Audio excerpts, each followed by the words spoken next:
మీ వాడు 4వ తరగతి ఫీజు వచ్చేసి స్కూల్ ఫీజు 25,000, వ్యాన్ ఫీజు వచ్చేసి నెలకు 2,000, మొత్తం కలిపి సంవత్సరానికి 45,000 రూపాయల ఫీజు అవుతుంది. రాములు, నువ్వు ఫీజు మొత్తం కట్టేటప్పుడు చూసి తీసుకుందాం, కానీ ముందుగాల పుస్తకాలకు ఒక 5,000, బడి బట్టలకు ఒక 3,000, బూట్లు బెల్ట్ ఐడి కార్డుకు ఒక 1,500, మొత్తం ఒక 9,500 అయితే ముందు కట్టు. సారు, మా బామ్మర్ది కొడుకు తువ్వ మీద దుకాణం పెట్టిండు. వాని దగ్గర ఇవన్నీ నేను ఉద్దర తీసుకుంటా గానీ మీరైతే చదువు చెప్పుర్రి వీనికి. గట్లెట్లుంటది? అన్ని మా స్కూల్లోనే తీసుకోవాలి. అయితే మీరు బల్య బట్టల షాప్ కూడా పెట్టిర్రా? అట్లయితే నాకు మంచి రంగులుండి ఒక 2 గోచిగుడ్డలు ఇర్రి సారు. అట్లనే బూట్ల షాప్ కూడా పెట్టిల్లు అంటారు కదా, నాకు జత తోలు చెప్పులు కూడా ఇర్రి సారు, పుణ్యం ఉంటది.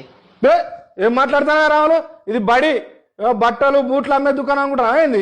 మరి నేను అడిగేది కూడా గదే, మేము దోలే పొలగాలకు చదువు చెప్పుర్రి గాని బట్టలు బూట్లు పుస్తకాలు కాపీలు టైలు బెల్ట్లు అని మమ్మల్ని నిలువు దోపిడి చేయకుర్రి.